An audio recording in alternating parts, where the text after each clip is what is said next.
Hello dear aspirants and welcome to the YouTube channel of The Study. We hope that all of you would be safe at your homes. In the previous lecture we had learned about the sculpture of the Indus Valley civilization under Indian sculpture. Today we will learn further about the Buddhist sculpture, which will include sculpture developed in Mauryan and post-Mauryan period. So let's start with today's topic. Our topic for today is Buddhist sculpture. Indeed, there is no archaeological evidence available in the Vedic period after the Indus Valley civilization, because of which there is no further information about the development of sculpture in this period. Further, the rise of Buddhism has proved to be helpful in the artistic nature of India. Buddhism has been predominant in most genres of ancient times. Despite the presence of other religions, the mainstream of Indian art from the Mauryan period to the post-Mauryan period has been covered with Buddhist art. In its clear and expanded style of reality, foreign elements were taken openly from Achaemenian Persian style. The top of the Ashokan pillar after the cities of the Indus Valley are prominent examples of early sculpture. On these pillars, inscriptions were written by Ashoka related to Buddhist preachings and its virtue, humanity, and purity. Therefore, under Buddhist sculpture, we'll learn about the sculpture of Mauryan and post-Mauryan period. So let's talk about the Mauryan sculpture. Both literary and archaeological evidence are available in abundance for information about the development of sculpture in the Mauryan period. The Apastamba, Griha Sutra, and Kautilya's Earth Shastra are the books and literary sources that tells about the large number of sculptures of the Mauryan period in the form of archaeological sources. Beautiful and polished sculptures of the Mauryan period were made, but there was no clear construction style of this period. Nevertheless, the Mauryan sculptures are distinctive. Let us now have a look at the major features of sculpture of this period. Only stone and clay sculpture have been found in the Mauryan period, but no metal sculpture has been found. The themes of the Mauryan clay sculptures are animals, birds, toys, and humans, which are inspired by non-religious purpose. The stone idols are mostly made by the rulers, yet no deity has been molded into a stone idol. In this period, idols were made by sticking them in adhesive method or molds. The Pillars of Ashoka reveals about the then India and foreign relations. The luminous polish, ope, the lively expression of the sculptures, the monolithic stone pillars and their artistic top, etc. gave special distinction to the Mauryan sculpture. During this period, sandstone of Chunar has been used in idol making. Mauryan sculpture has been obtained from many places like Patliputra, Vaishali, Takshila, Mathura, Kaushambi, Sarnath, etc. 7 feet high idol of Yaksha from Parakham, Uttar Pradesh, Digambara statue, Lohanipur, Patna, Elephant of Dhauli, Odisha, animal sculpture on top of Ashokan pillars, idol of Yakshini from Didarganj are the typical examples of Mauryan period. Let us now have a look at some examples of this period. So let's talk about the Yakshini idol revived from Didarganj and Patna. The best example of Mauryan sculpture of making human idols are the giant statues of Yaksha and Yakshini, the goddess of fertility and prosperity. The Yakshini statue of Patna Museum is an influential example of almost the 2nd-3rd century. Wearing extremely heavy decking and interiors, this shape of sculpture is huge and beautiful in texture. Indian motifs of female beauty is depicted in a grand manner through the athletic broad chest of this figure, thin waist and flowers. The upper part of this idol is without clothes, and in the lower part she is wearing a sari. It has a fragmented arm and is holding a chavar in the other. The garland of pearls around its neck seems very beautiful. This idol represents an amazing ideal of expression of form, full line of shape and subtlety of art. Let us now talk about the top of Ashokan pillar in Sarnath. It is a polished monolithic top which is now our national emblem.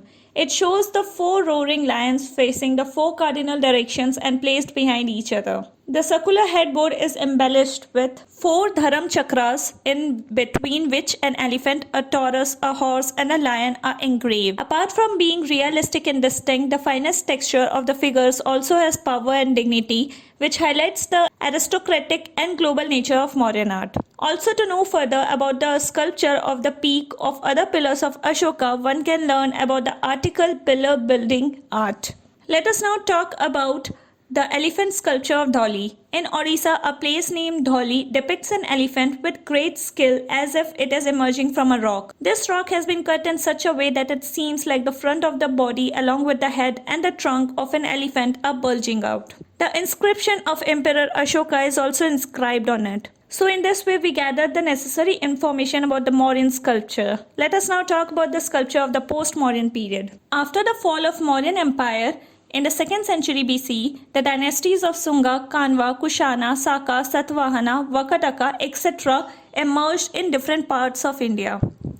This was that era of Indian sculpture which not only contains the sculpture but systematic sculpture style as well. Thus, one can say that the systematic history of the sculptural style begins with the post-Mauryan period. In this era, along with state patronage, art received patronage of merchants and moneylenders too, who brought with them money from foreign trade as well as artistic interest too. Three main styles of sculptures were Gandhara style, Mathura style and the Amravati style, which was developed during the post-Mauryan period. These three styles were different from their respective points of view and all have the best position in Indian sculpture.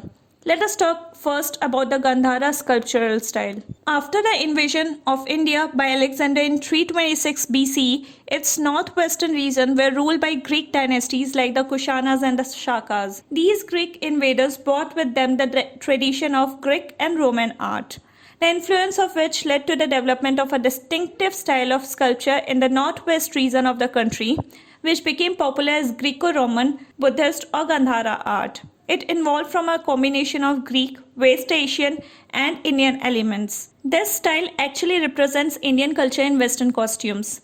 This style emerged during the Kushana and Kanishka I. It extended from Takshila in India to the Swat Valley in Pakistan and Afghanistan in the north. It used brown or black grey stone of Swat Valley. The theme of this style is predominantly Buddhist.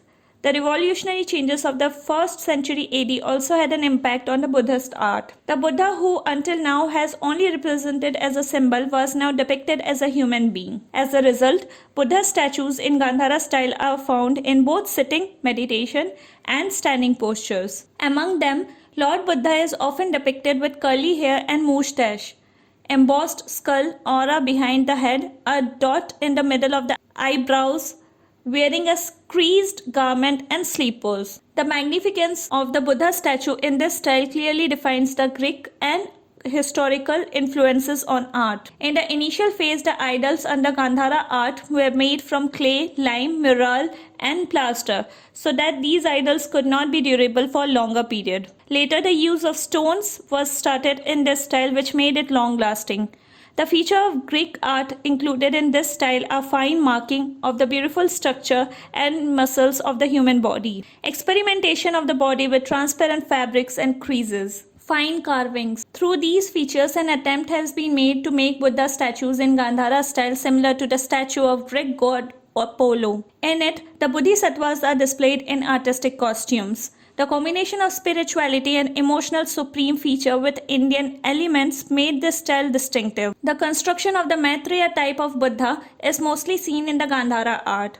Also, statues of Avalokiteshvara, Padampani, Manjushri, etc. have also been built. The extreme development of this art can be seen in the Kushana period. Apart from Buddhist sculpture, idols of some foreign deities were also constructed in the Gandhara style. These include Anthony, Roma, Hippocrates and Pharaoh, etc. Also in the idols of Hindu deities, Panchik, Hariti, Kuber, Indra, Brahma, Surya, etc. are depicted in this style. Hariti was worshipped as the mother goddess of this region, and Lord Kuber in the central part of the country was called Panchik in Gandhara. However, the number of these sculptures is much less than the Buddhist sculptures.